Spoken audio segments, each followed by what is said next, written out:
to the Ventnor Town Council meeting 9th of September 2019. Before we start the agenda, there's a public forum, but no members of the public are present for the record. Indeed. So, on with the first item, Clerk. Apologies for absence. From the Mayor and Councillor Ian Bond, both of whom are not on North Island at present. That's a good reason. Okay, thank you very much. And second item on the agenda, declarations of interest. Does anybody have any declarations? No? That's not good. Third item, minutes of the previous meeting. If we can have a look, please. And I'm looking for approval.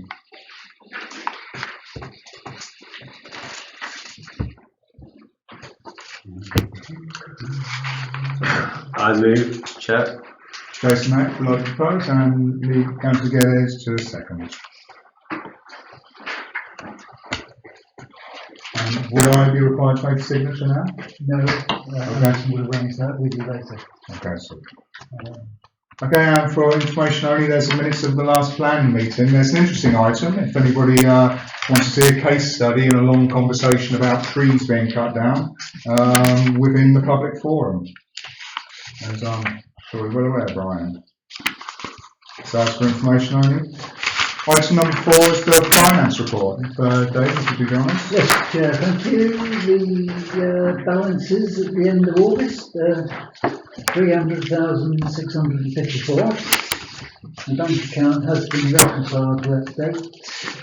We've paid out during August 39,278, of which, as you can see, 8,724 was spent on Salisbury Gardens. And that includes, as you see, the first of the 2 half-yearly loan repayments we make of 4,753. Full list is there as usual. Receipts during the month, 13,646, 7,425 of which was the total for that month of Salisbury Gardens rent. Year-to-date variances, this is the summary that's attached as usual. Payments for the period were 11,781 over budget, and receipts were 3,963 under budget. You'll note paragraph C of section 4. Well, although I'm not spelled out which they are, that's the water bill for the Esplanade toilets and 2 other payments that came in from last year into this year's spend.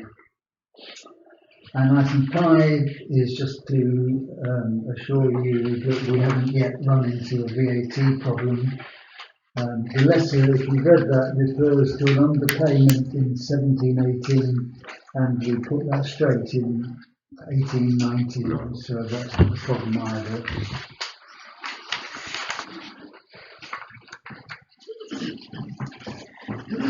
Thank you very much. If anybody has any questions, please refer them to the clerk. Otherwise, are we looking for an approval of the finance reports?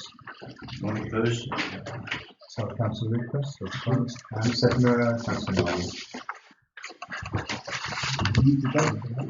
Yes. Okay.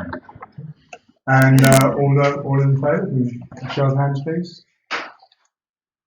Thank you. Thank you.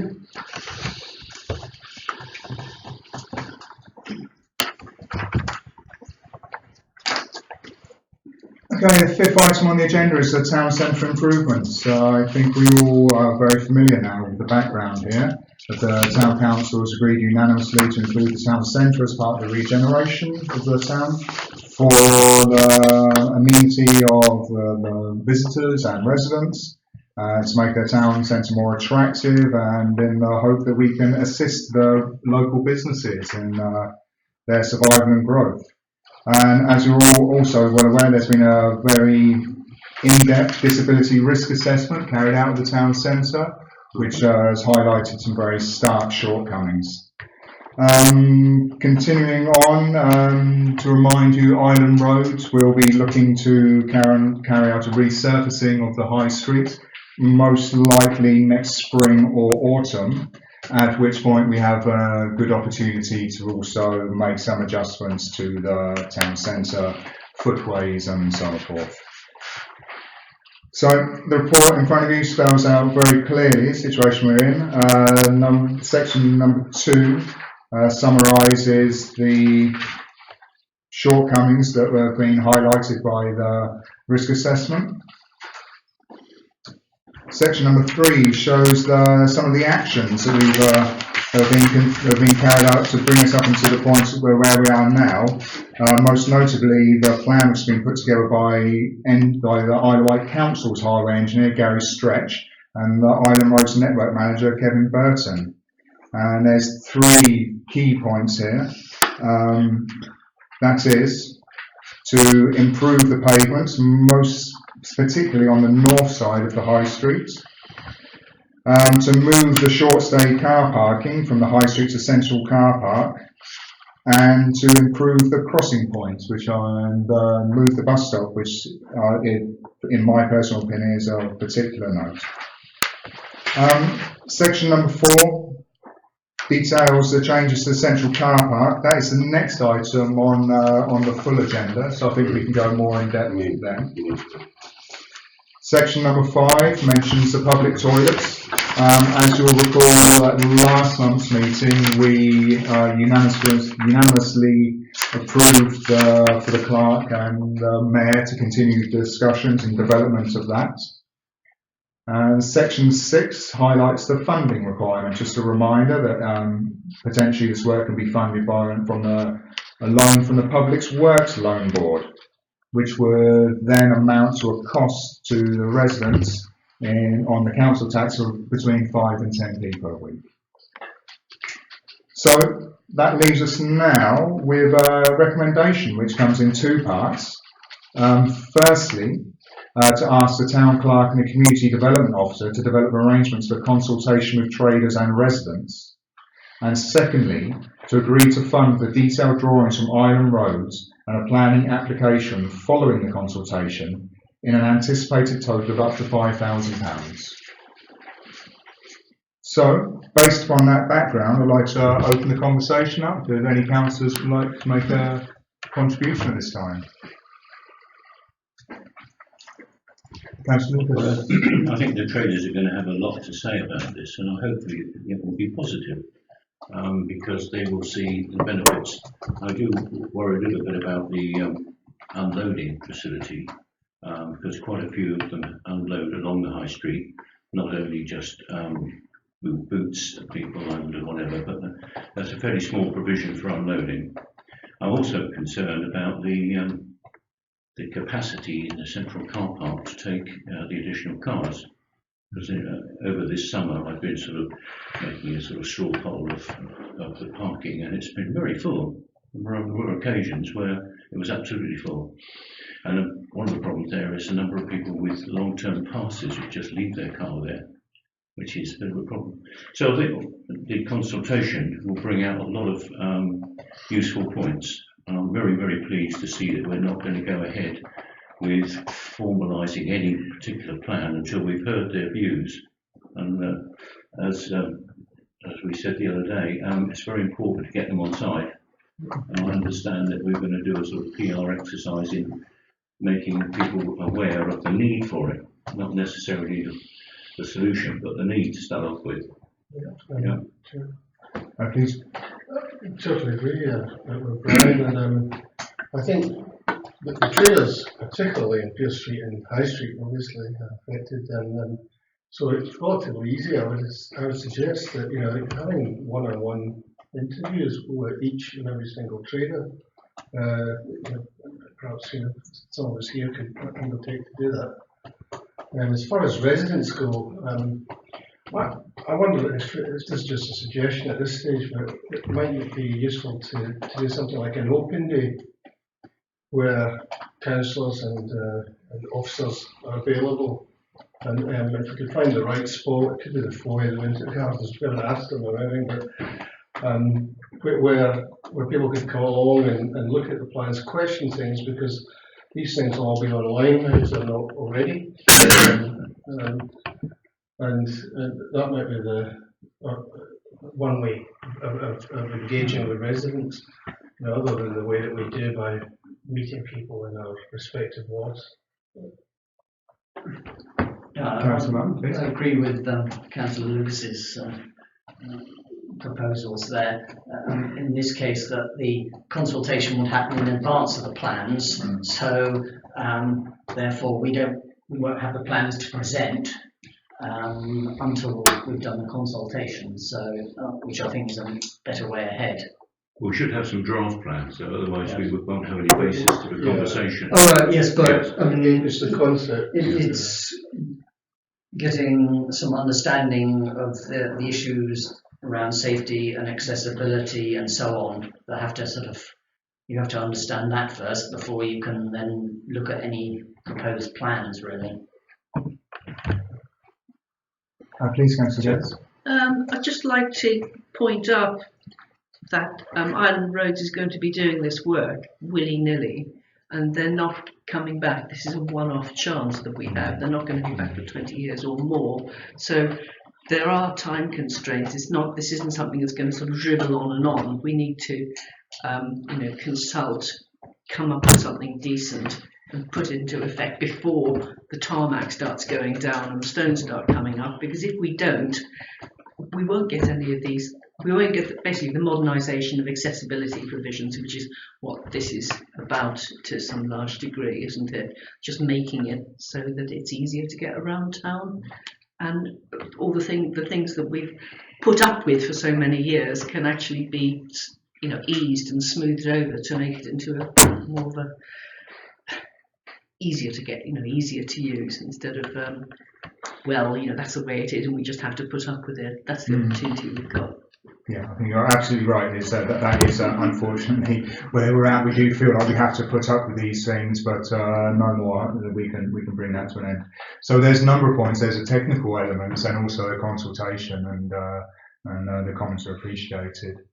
Chair, I don't know if anyone's been to Newport and seen what the Isle of Wight Council have been doing about consultation on the harbour plans.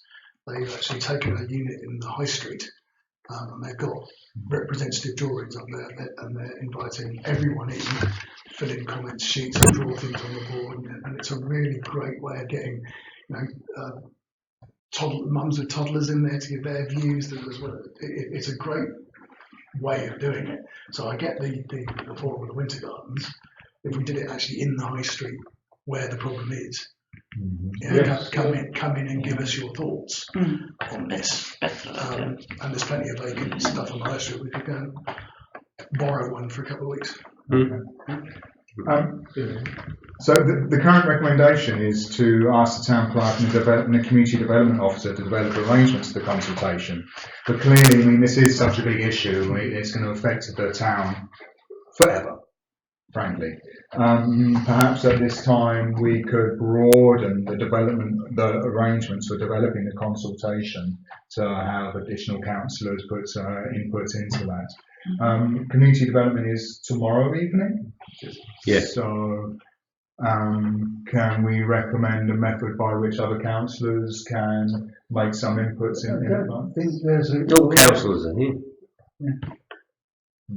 All councillors are here, whether they're part of assets and services or the community development. I think we're all here, and I think this is exactly where we need to be, where we were from last year. Okay, the pedestrianisation thing is gone. That's okay, but I think we're all still on board about we do need a town improvement situation. This doesn't come down now to working WSGs. It doesn't come down to that. This is town council understanding of where we go with this. Are we happy with this? Yes. We work that through. It's not a case it goes away and comes back again. I think we go where we're going, and we're not, as the prime exponent of pedestrianisation, I would suggest, councillors, you take this where you need to take it now. But perhaps if we discuss it initially at the Tomorrow Night's Community Development Working Group, and if there are any if that group is ready for proposals at the end of the meeting, we could circulate them and ask for comments from other councillors. Yeah, absolutely, and we've already received comments from Colin and Jamie with regard to the possibility of having a fixed location. We can investigate that further. Yeah. Okay. There was just one thing. What's the plan to actually give people half an hour free parking in the main car park in place of what they've enjoyed in the high street? Because this has financial implications. I mean, you've got the toilets, you've got the car parks, and you've got this. You can't really separate these. They all come together, and they've got financial implications as well as practicalities. I think that'll be a big issue. People say, well, I get free parking for half an hour. If I go down there, do you mean you're going to charge me? And so our conversations with the Isle of Wight Council in terms of our use of that car park is actually critical. Absolutely. I think that you can separate it at all, and I hope the Isle of Wight Council realise this sort of the connection there in terms of what our needs are. If we may, we put this into the next agenda item. Yeah, I realise that, but I think it's important that this shouldn't stand on its own. Absolutely not. No. It's completely necessary. We're all certainly in agreement with that. Okay. Then in that case, I'll move to the recommendation. With some recommendation, can I remind you to ask the Town Clerk and Community Development Office to develop arrangements for consultation with tradesmen and residents, and also importantly to agree to fund the detailed drawings from Island Roads and a planning application following the consultation for the sum of approximately £5,000. Up to. Rather than approximately. Yes, thank you, Lee. I move that we accept that. Okay, so Councillor Councillor I think Lee just got to. And we have a show of hands. So that's unanimous.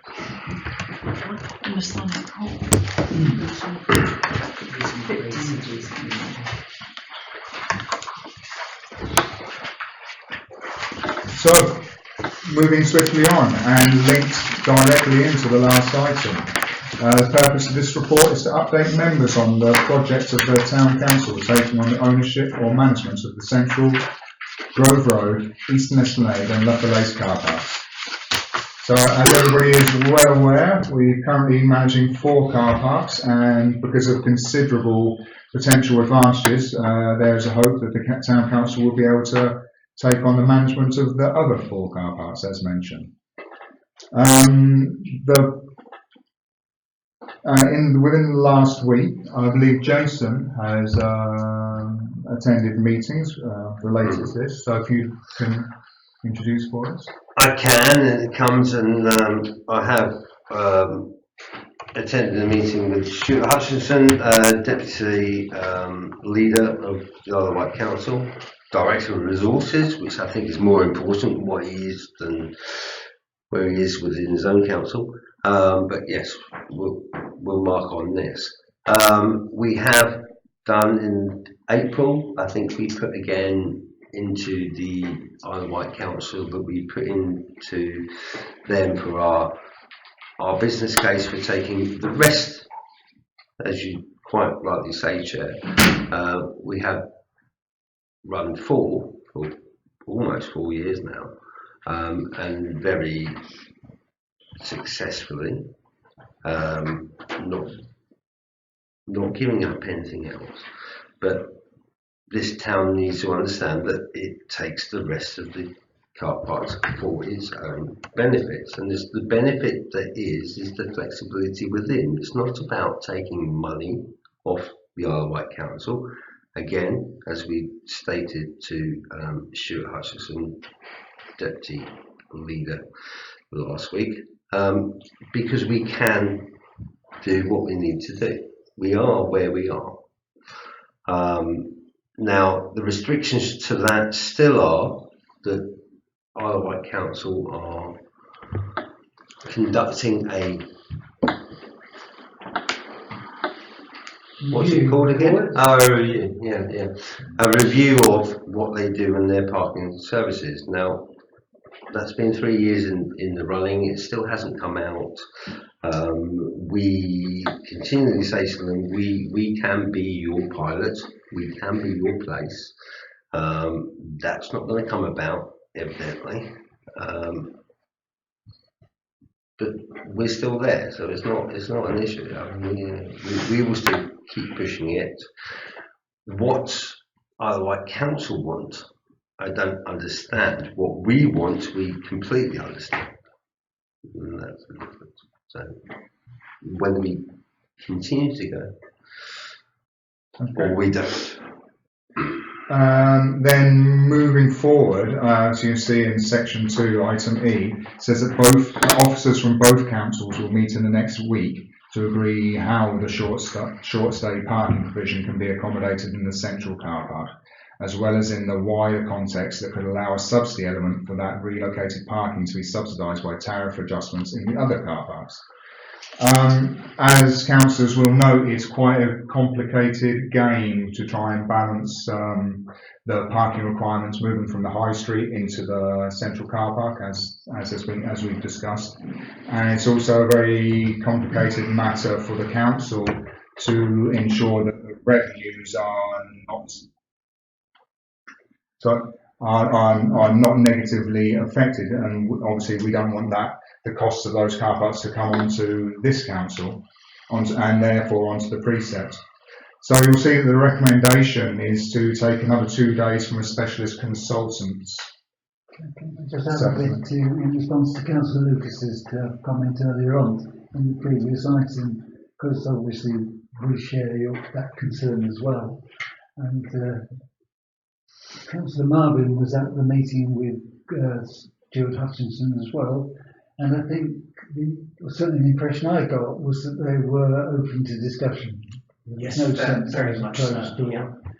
And that's why the meeting with the officers, which in this case will be Sean Newton and Alex Minns, who are responsible for car parking, has been arranged. I mean, we're not going to agree anything, obviously. It's to explore the options, because, as Councillor Lucas quite rightly pointed out, the Isle of Wight, and Councillor Jason Mack as well, the Isle of Wight Council will not want to lose income.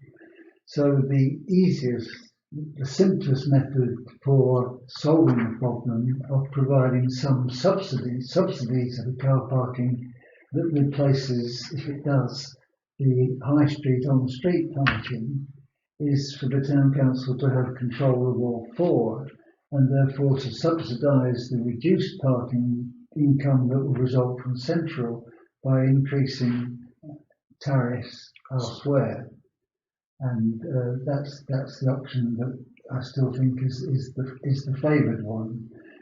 The Isle of Wight Council's officers in discussions have said that if politically the Isle of Wight Council retains its current position, which is not to delegate management of car parking to local town and parish councils, they are saying that it would be possible to initiate the changes we would need to have to achieve those two objectives on instructions from us without any change of lease, management or ownership.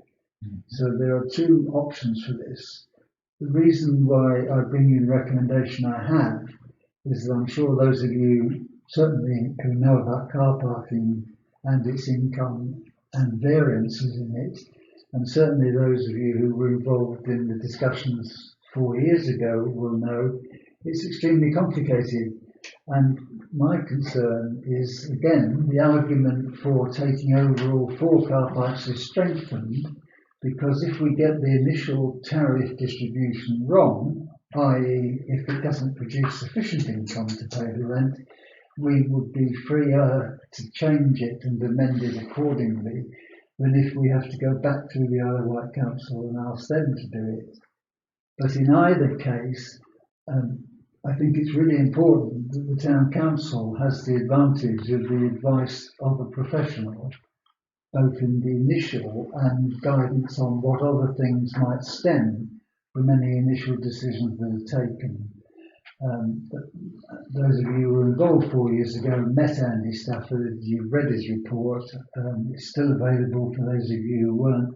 He's a thorough professional, knows the game very well, and because of the report he did 4 years ago, he knows Ventnor and its car parks too. So my view is not just that this will be money well spent, but it's essential that the town council has the benefit, if this proceeds, of that level of advice. And this report still stands. I mean, does. it still stands up. Yeah. It's anything that local authorities ever come up with in the last 3 years. Yes, that's quite right. So this isn't, I'm not asking at this stage for permission to spend the money tomorrow. Let's just see how the discussions with officers go.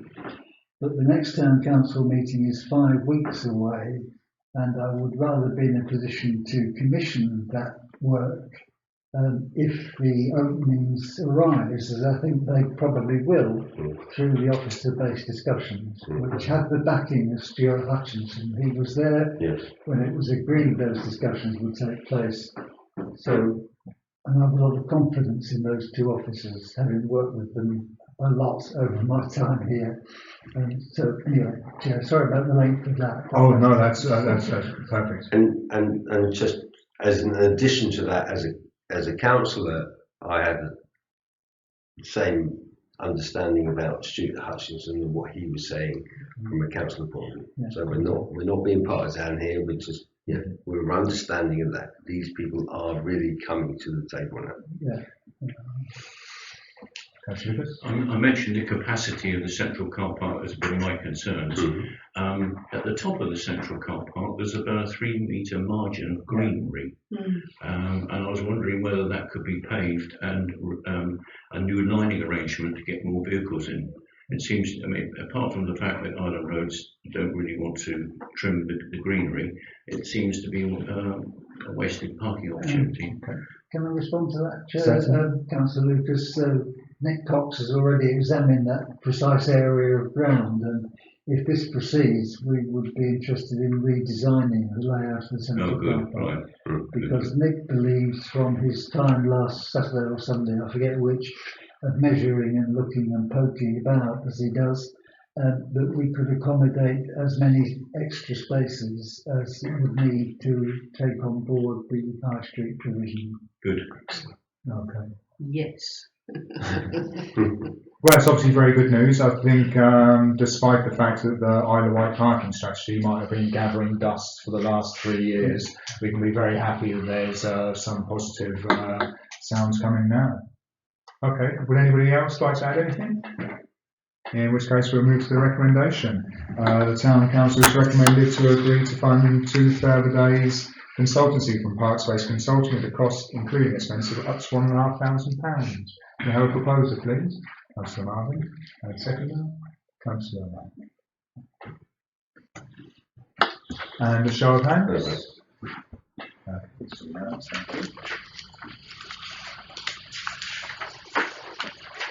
So item number 7, Ventnor Haven, another subject that everybody is becoming increasingly familiar with.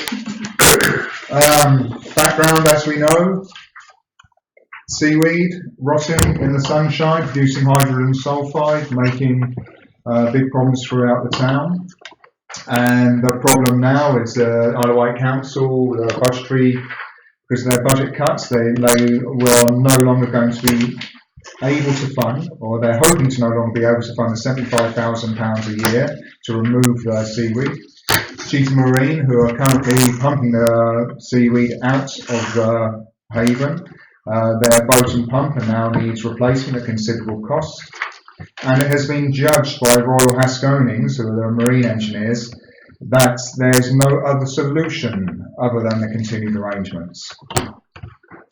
And you'll recall that the July Town Council meeting, it was unanimously decided that the Councillor Jason Mack and it was unanimously decided that the Mayor and the Clerk could continue informal discussions with the Isle of Wight Council and continue discussions with Sean Strevens of Cheetah Marine and Jeff Blake of the Fishery. And the third point was to require regular reporting and updates the Assets and Services Working Group. So since that time, there have been a number of meetings. You'll see in section number 2. The first meeting between the Mayor and the Leader and the Deputy Leader of the Isle of Wight Council. David, would you be able to start updates on the outcome from that meeting? So it's item A in section 2. But it moved on. It moved on to me, so we could go there. That's a long time ago. Yes, okay. As reported, excuse me, as reported to the council as well. Yeah. So, in which case, so both meetings B and D. Jason, would you like to? I can. I met last week with the Mayor and with Councillor Marvin as well in attendance, as well as the clerk and yes, we started to have that conversation about actually where does this go. Yes, where is Isle of Wight Council with the Haven? We know where they are. They don't want to pay the money. They think it's too much. What do we do about it? We've had these conversations. We have had conversations with the operators within over the last 3 or 4 months anyway, because as colleagues would know, that the Haven is probably one of the biggest problems we have to the town. If we let it go to where it goes, it's going to smell, it's going to rot, it's going to go, and we have nothing. Okay, it doesn't matter what we do on seafront, doesn't matter what we do business wise, doesn't do it otherwise. Anyway, so that's why we're in there. Okay, so state of play now is we met last week with Stuart Hutchinson, deputy leader of the local authority, but director, which is more important, director of resources for the current administration. We put our place to that. He understands. He obviously understands, and he's talking to the 2 businesses down there. And I think that's probably where we come from. We have a fishing business down there, and we have a cheetah marine operation down there. We don't want to lose those, and that's part of our reason for getting involved.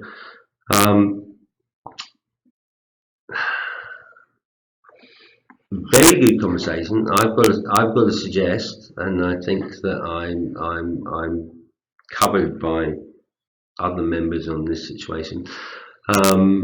One of the best members I've met within this administration. This guy knows where his brief is. He knows where the money is, and he knows he understands where we're coming from. So he came here with 2 officers and said, "Okay, look, we understand where our statutory authority is, and we understand that you might want to take this on." And I think that's where the difference is. He knows that there might have to be a lot of money spent here, one-off. Now, their issue, the problem at this point is they're spending £70,000+ a year. Stuart Hutchinson is now talking about, okay, we might do a capital one-off payment to, if not effectively save the harbour, but we have to do this to do our statutory acknowledgement.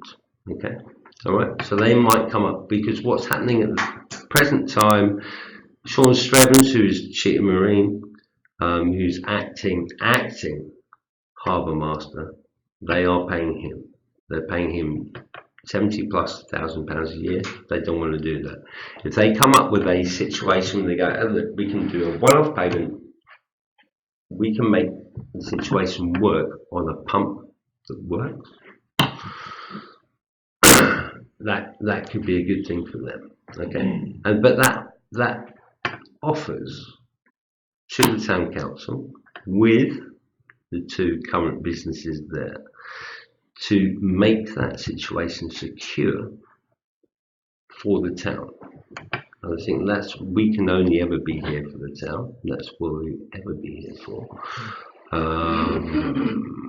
Yes, local authority has other agendas. I think as a town council, we have to understand that our priority is to keep things within the town. You're looking at Cheetah Marine and you're looking at Blake's Fisheries. You're talking, all right, it's not a lot in lots of people's faces, but 50, 60 people's full-time work. We don't want that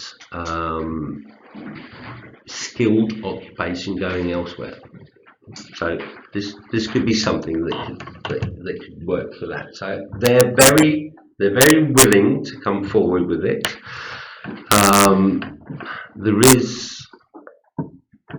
We have been talking to both Cheetah Marine and Blake's Fisheries about what happens with that space over the time, over the last couple of months. I think it is a situation we have to come into, that town council does have to come into partnership with that, and see where that goes, because it stays there, it stays here, and it doesn't go away. So, just turning up to anything. Well, I think as far as the meetings so far are concerned, that's admirably summarised in 2E and F, what needs to happen, and then in 3, our priorities are again succinctly summarised. We just can't let this one go because it's, as it were, right underneath our noses. I don't think the town would ever excuse us if this one doesn't come to some form of a successful conclusion. Absolutely. If I'm right, then you're indicating that the Isle of Wight Council is still looking for an exit from the long-term commitment. However, they are also recognising they have a statutory obligation to leave on very good, clean terms, wherein there's an opportunity to put in a sustainable solution. But ultimately, they do want to exit. Succinctly put, Chair. Absolutely. Yes. Yes, Stuart Hutchinson was very clear, councillors, wasn't he, that they have to find 4.5 million savings next year, and they don't know where it's coming from because of cuts that have already been made. And they're talking about being reduced next year to statutory services only, and that would mean the end of all other discretionary services, such as there are, and there aren't very many of those. So they are very keen to reduce their commitment. Councillor Vivian Pryor reminded me that it is a statutory harbour, and therefore any change in its ownership and management would need the approval of the Maritime Management Organisation, the MML as it's known. And he was very clear, wasn't he, that they take a long time to make decisions. So there may be a need to do something in the shorter term as well as something in the longer term. I have noted here that there are other people with an interest at present who expressed an interest in taking on the Haven, but Stuart Hutchinson didn't raise that as a matter for discussion with us, and we didn't discuss it with him. So we concentrated on our local issue, which is, as Councillor Jason Mack says is a priority in many respects. So again, the door is open, and what's on the other side we don't know enough about yet in terms of what the responsibilities would come along with any change in local responsibility. And of course, we don't yet know whether the two people leading the businesses are prepared to share any ongoing future revenue costs or not.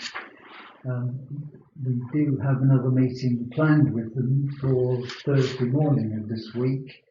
It's not easy because Sean Strevens, as some of you know, spends most of his time in Portugal these days, but he's coming back on Wednesday for the boat show and is happy to accommodate us for another informal discussion at 9 o'clock on Thursday morning. So the discussions will continue. I haven't offered you a recommendation because I don't think I'm in a position to do so. No. Yeah, sure. Okay, so just in brief, if you may, the meeting you'll have on Thursday morning, they'll be discussing possible ownership arrangements, which are further down the line, and also the matter of a new pump, because that's of great concern. Because this seemingly simple item is possibly going to have a lead time of 6 months or so, isn't it? Yeah, I mean that. Sorry, Chair. Yeah, I'll come in there. There is a situation where Sean Strevens at this present time is de facto harbour master, therefore is paid by Isle of Wight Council to do so. Shift the seaweed. His issue at this point is that his contract runs out in March, and they're not going to come to the point at this point. And this is why we think there is Isle of Wight Council, we think, through Stuart Hutchinson and speaking to him, they will do a capital cost, they will come up with the money for that issue, because it is down to them. It's a statutory harbour. Yeah, if you let that smell go, that is a public health issue. They understand they have to do that. They have to do that. And I think Stuart Hutchinson was, and I think David and I both said after meeting him, he's probably one of the few county councillors we've met over the last few years that actually we believe what he says. Okay, so so we get that that's there. There is a deal to be done. There really is. How that happens going on, but certainly that could happen. That could come out, and it could come forward for this town, and it has to be for this town that it works. It's not about Isle of Wight Council where they go with this or what they do with it. It has to be for this town, and that's what we have to do. And Blake Fisheries and Cheetham Marine are integral to those conversations, and as David says, we can only talk to them on Thursday of this week. Okay, thank you, Chris. Councillor Lucas. Yeah, I'm pleased that we recognise the severity of this problem, and I'm also very pleased that this town council, in particular our town clerk, is offering to guide the people who seem to be all at a bit of a loss, really. They all have a different approach to things, they all have their own businesses, but it is only going to work by a fairly ingenious mechanism, which I know that we are capable of putting forward, which will be a win-win situation for everybody. But at the moment, I don't think any one person, and whether it be the fisheryman or Sean Strevens, who's busy building boats, doesn't really want to get involved in this, they need to be brought together and shown a mechanism which can be successful. I don't think the town council want to make any money out of this, do we? We just want to make it happen successfully. So we are, if you like, the mechanism by which I think these things can be brought together.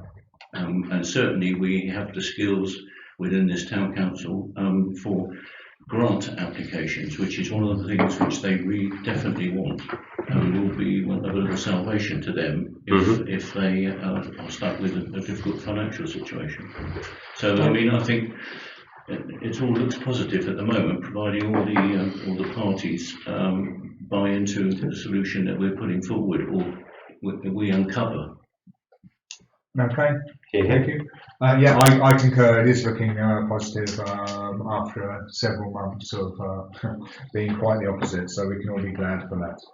Would anybody like to make any final contributions to this topic? Dean, please. Well, I could make one suggestion that you get in touch with the Kirkwall County Council, who actually had this problem with the statutory harbour, and of course people are never involved in it. They managed to actually get it done in just under 2 years. That's pretty quick. But they did have lots of people there with who kind of had a lot of time at sea, didn't they? I don't pretend to know anything about that stuff. But there is also the added people involved in this. So, you know, if you go to the oceanography in Southampton, there are a lot of people there who know all about this, like the marine conservation. You'll like this. Yeah. If the chair gives me this, you'll like it. Yeah. Don't give it to me. What? These are other people around the edges, I'm trying to say. That's because they're from the Scottish Government, not this one. Okay? No, but they've done it. You can ask them. They're nice people there. Yes, they're not going to say go away, you're English. So the clerks noted your contribution, I'm sure. Would you like to make a final? I was taking mine out, that's fine. Yeah. Okay, in which case, we will move on to item number 8. It's not here, is it? So the purpose of this report is to ask members, A, if they want to submit a response to the current consultation by the Isle of Wight Council on its concessionary travel scheme before its closure on the 8th of October. Those of you that are familiar with the bus passes that operate on the island, the mandatory English National Concessionary Travel Scheme was introduced by the government in 2008 to provide free off-peak local bus travel for eligible older and disabled people. Off-peak is defined by any time Saturday, Sunday, bank holidays, and between 9:30 and 11 on any other day. The Isle of Wight Council at that time, which I assume in 2008 at that time, extended it to certain peak hours for people that had the disability-related bus pass. Additionally, you'll see in point D, the Isle of Wight Council introduced an Islander card from 2008 that provides free travel on local bus and island line services for people with severe and enduring mental health problems, and for a travelling companion for someone with either the bus pass on that grounds or the disabled, or holding a new Islander card on the grounds of mental health. So, quite surprisingly, as you'll see in point E, there are 31,471 older island residents who are using the bus passes, and an additional 3,721 qualified disabled people benefiting from the mandatory elements of the bus pass, and a further 1,543 residents currently with a new Islander card. Quite surprisingly, as we'll see in points F, the total cost of the Isle of Wight Council concessionary travel in 2017-18 was £4.72 million, including a very large £452,000 for the discretionary elements.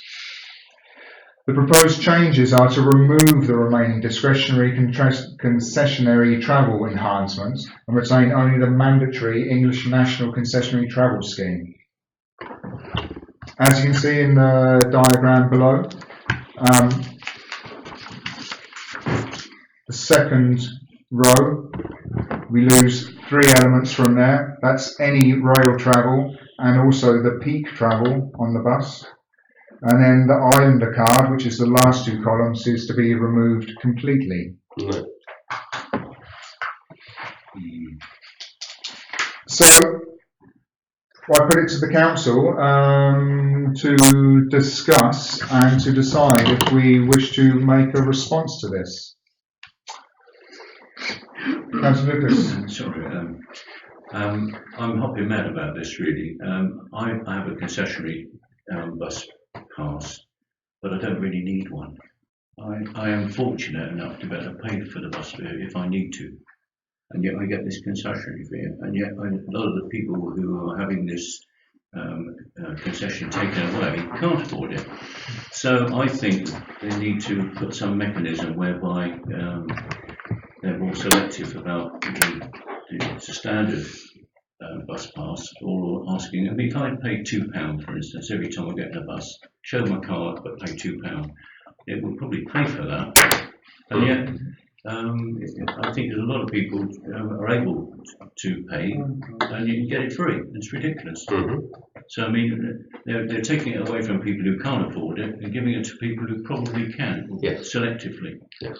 So I mean, I think they're not being very clever about this. I think they're just being too blunt. And if you really want to hurt somebody, this is a good way of doing it, I think. Okay, thank you, Leslie. And if we can hurt Southern Vectors, this is why we say no against them. Councillor Geddes? I don't want to get into a long discussion about this, but I take on board what Councillor Lucas says entirely.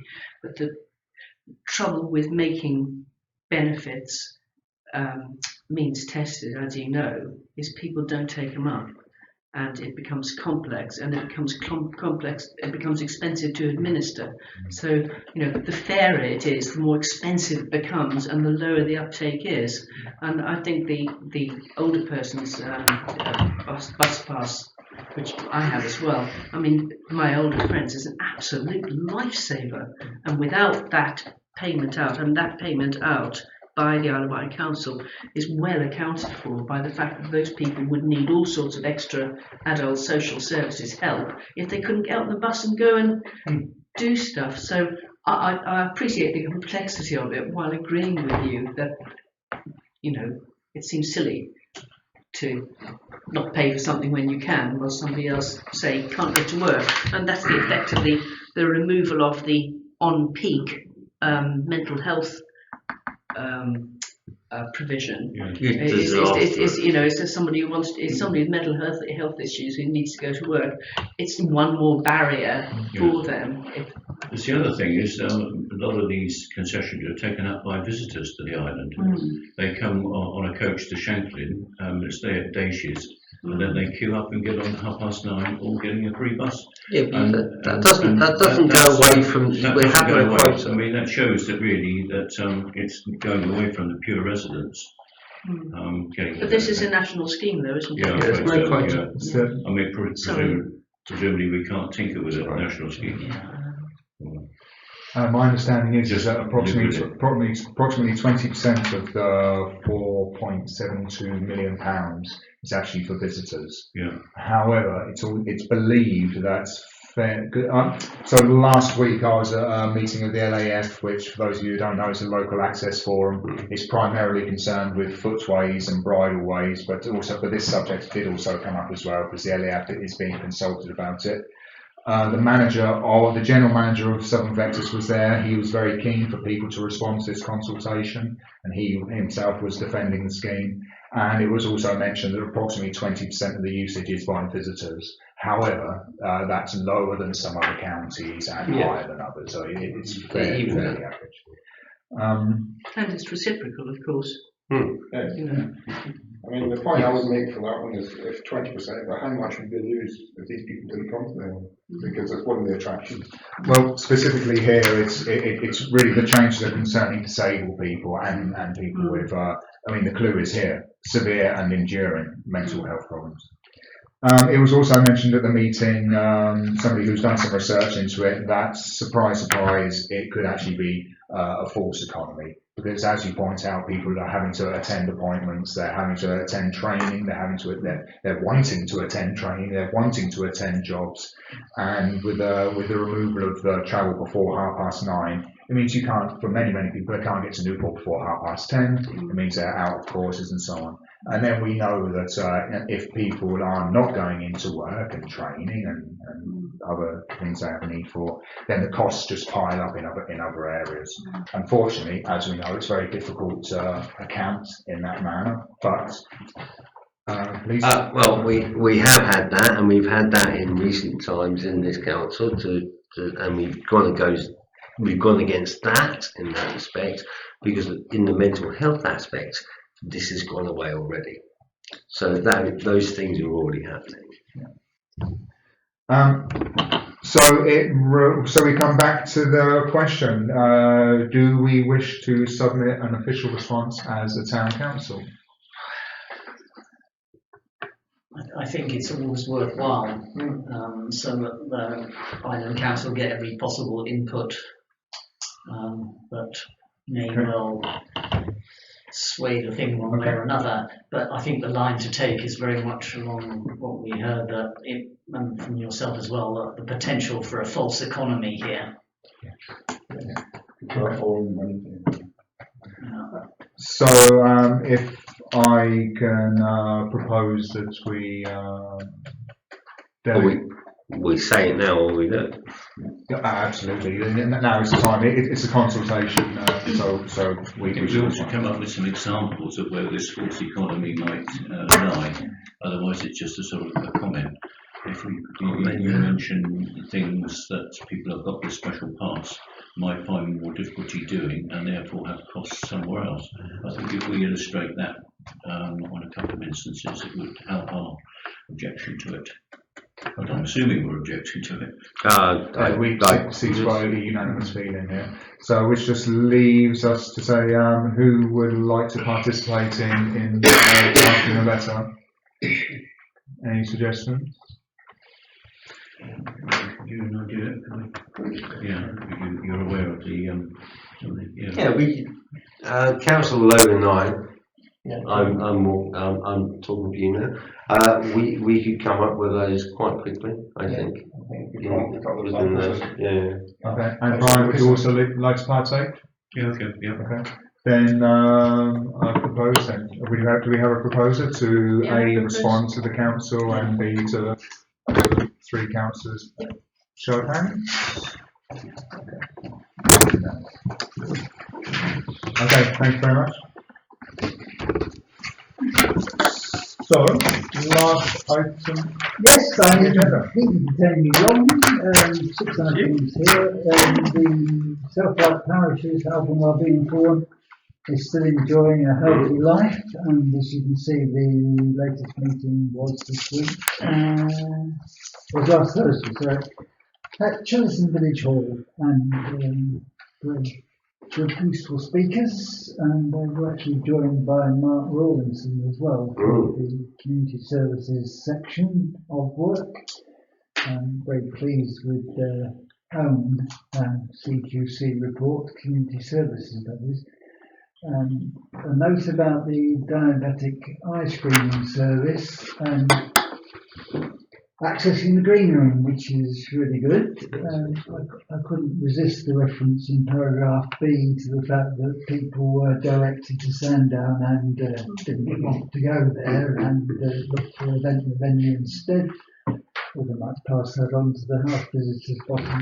Anyway, Broadbury Gardens, good decoration of the green room, front doors looking healthy again.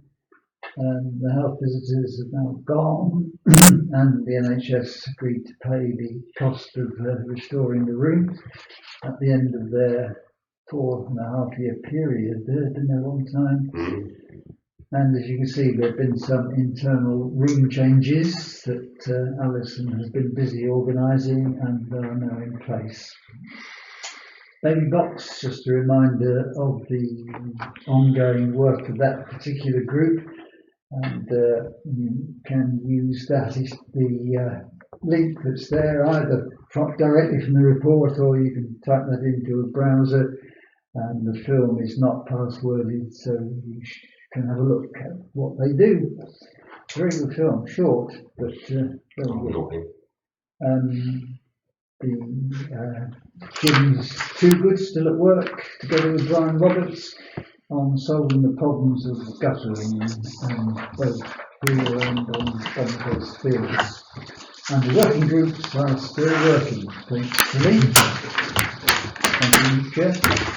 Okay, well that just leaves me to thank David and the other staff for their continued work, and thanks for all the councillors for attending this evening's meeting. Good.